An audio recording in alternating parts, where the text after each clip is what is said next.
We're gonna do a little bit different type of video today.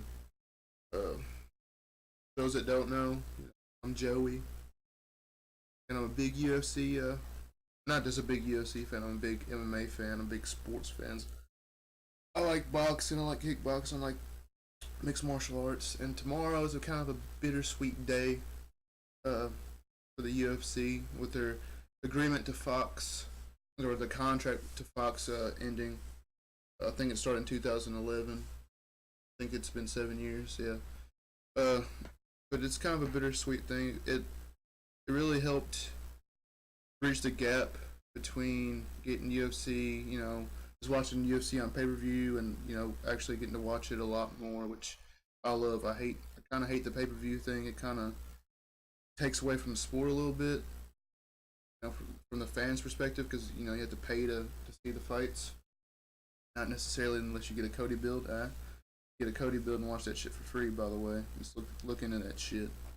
Just fuck all that shit. You shouldn't have to pay to watch these kind of fights, is what I'm saying. And it's always kind of an interesting little card. I'm not really gonna go over these two fights. I'll say who I think is gonna win real quick. I think Jim Miller is gonna beat Charles Oliveira, whatever his fucking name is. I can't really. Oliveira, I think is how you pronounce it. Even though I think his last fight he got knocked out to Dan Hooker, so hopefully he bounces back from that. And I don't know much about Rob Font. I know a little bit about Sergio Pettis, so I'm gonna lean towards him, I guess.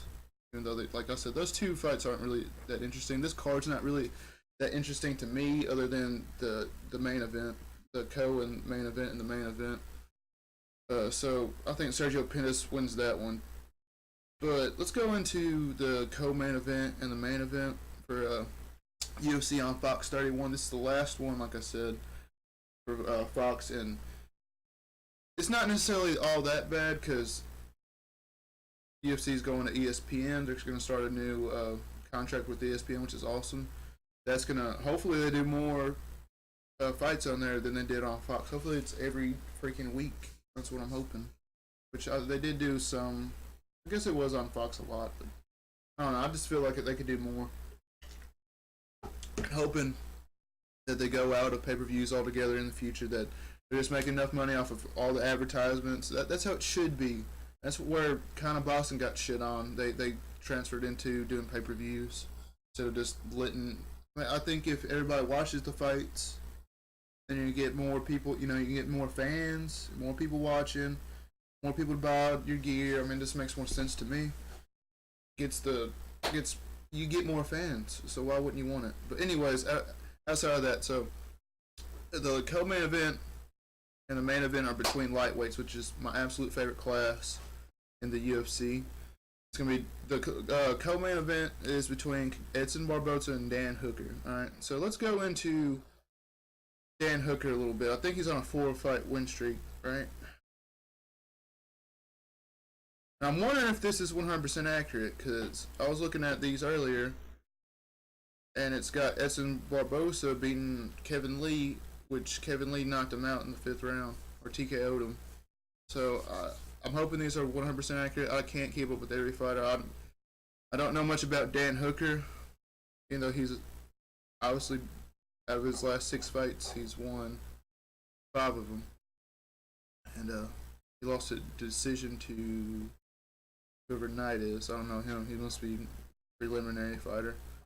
But he hasn't had a lot of big fights. Against Pearson, that's a pretty big one. 2nd round knockout. So he's obviously got some finishers. Like I said, I don't know much about him. So his striking accuracy, 44%. Grappling accuracy. He's more of a striker, obviously. He's not looking to take you down, just standing and banging. So it's an interesting fight for. Let's go to Edson Barboza. It's an interesting fight for Edson Barboza because he's on a 3-fight. No, he's on a 2-fight losing streak. Not really streak. He's lost 2 fights in a row. It's gonna be a streak if he loses Dan Hooker. It's a big. Nobody's really talking about it either. It's a big. I wouldn't say it's gonna ruin his career, but it could if he loses to Dan Hooker. I mean, not a lot of people know who Dan Hooker is. It's not gonna be good for him. Against Nurmagomedov and Kevin Lee, they're two extremely, Nurmagomedov, Khabib is probably the best pound for pound grappler in the world, and Kevin Lee is a very good wrestler. So yeah, they're gonna. You can see that. You can see that on paper. Okay, they're wrestlers. They took him down and beat him. That's what happened. Kevin Lee got clipped by Barbosa, almost got dropped. He did, I think, even though that Kevin Lee finished him, I think he did a way better job not risking getting caught like Kevin Lee did. Kevin Lee's a little bit more dangerous. We'll get into him here in a minute. But nobody's talking about how big of a fight this is for Edson Barbosa. I think it's huge.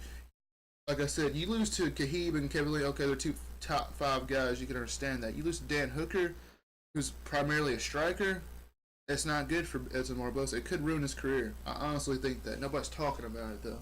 I guess they stopped talking about Edson Barbosa since he lost to 2 really good fighters, which I think is bullshit. He needs respect because he honestly deserves it. I mean, you look at his highlights, some of the best kicking highlights you'll ever see in mixed martial arts.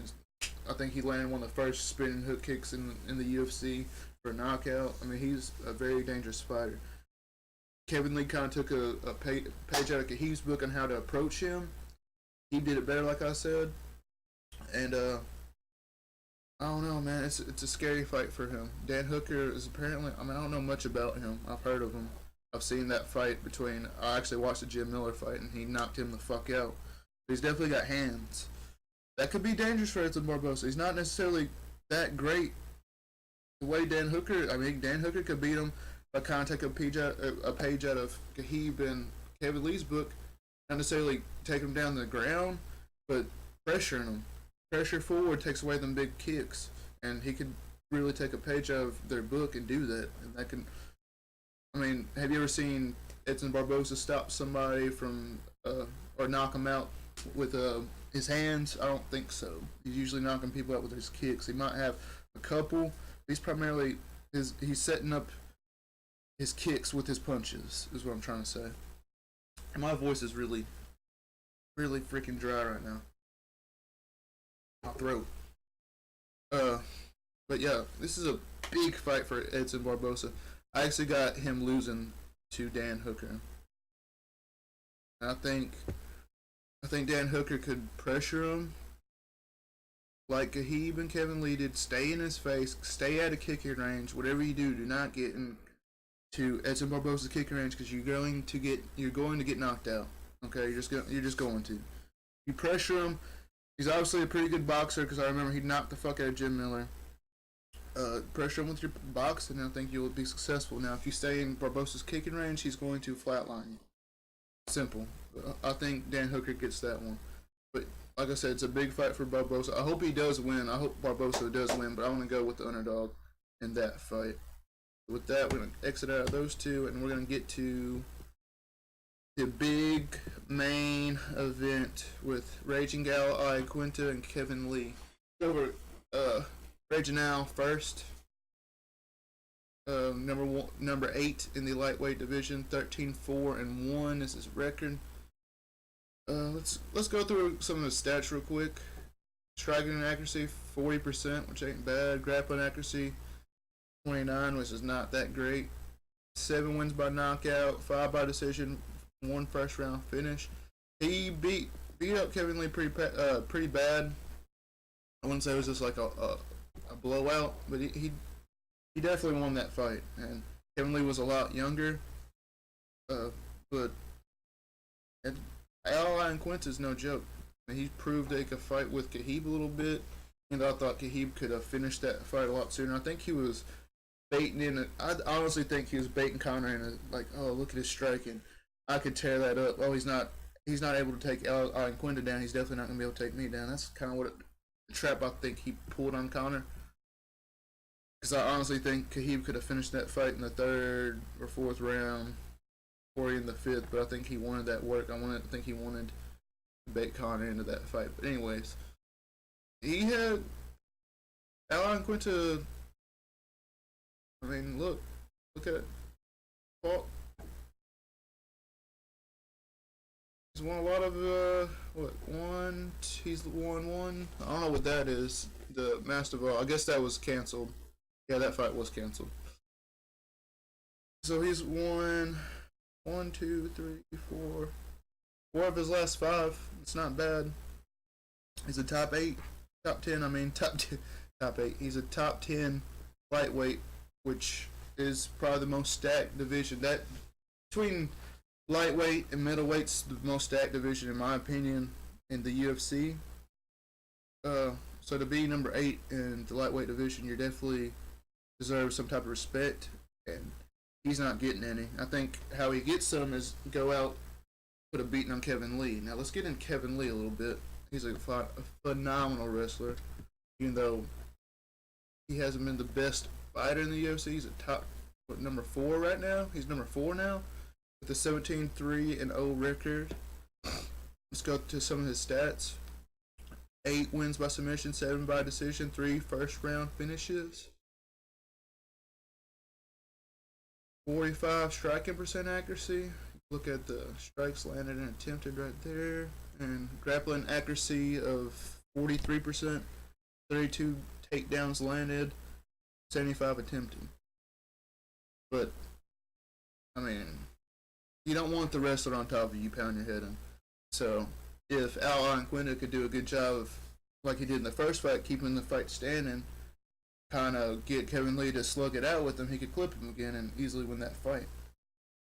Kevin Lee, again, don't look at the Barbosa Kevin Lee fight. I know that's wrong. I watched that fight. That's wrong. Kevin Lee beat him with a TKO in the 5th round. But I know he fought Ferguson pretty well. Got submitted. Michael Chelsea, Casey. I always want to say Chelsea. He fought him well. Got a submission himself on a good Brazilian Jiu-Jitsu artist. Let's see what else. Ronaldo, which is a tough fight. Mastave, I don't know how to pronounce. I don't really know him. Matthews. Oh shit! I know he knocked him out. So he's definitely got some power. Kevin got some power. He's got really good wrestling though, and that's where he is going to try to take Iaquinta down. I don't think he has to necessarily take Iaquinta down a lot to beat him. I think get him. His goal should be to get him down one time per round, but keep him there. All right. First fight they had, he didn't keep him on the ground. Just keep him there. Iaquinta did a great job. I remember Iaquinta did a great job of when he did get on the ground. He was trying submissions, trying to get knee bars, trying to get out of the bad positions by throwing up submissions himself, which is a good strategy. He almost caught him he almost caught Kevin Lee in a knee bar, but I don't know. I just want to go over this fight card a little bit. I think Iaquinta gets upset. I'm actually gonna call 2nd round TKO. I highly doubt that'll actually happen. I think it'll go down in decision again. But I'm gonna call it could very well happen. I think Iaquinta is going to catch him a couple times and do the most damage in between them. I think Kevin Lee does get him down a couple times, but I think Iaquinta starts stuffing him later. The fight goes on, and Kevin Lee will get desperate and will get caught again. Right? I think Iaquinta will kind of bait him into a slugfest again, and Al has better hands, and I think he will capitalize on that. I think he'll get the TKO. That's just kind of how I think it'll go. Will that happen? You never know. But I just want to go with this fight card, last fight card on Fox. Good luck to the UFC on ESPN. Hopefully, this is the next step for them. Of course, it is. It's the biggest entertainment sports channel, of course, ESPN. So hopefully, it's good things for them, and hopefully, the UFC becomes more popular. It being on ESPN, I think it will be, because a lot more people watch ESPN than Fox that are sports fans, anyways. You know, Fox is starting to step it up with their sports themselves, but ESPN's always going to be number 1. Good luck to the UFC. Good luck to Al Iaquinta. I'm sorry, Kevin Lee, I'm not the biggest fan, especially because you talk shit about my boy Khabib. hoping you lose, even though you are a bad motherfucker. No doubt about that. I would not be surprised if Kevin Lee doesn't finish Al Iaquinta, but I hope Al gets the upset. I really do. And I hope Barbosa bounces back, even though I don't think he will. I think that the last two fights kind of fucked his head up. But I'm going to end this video now, and y'all have a blessed day.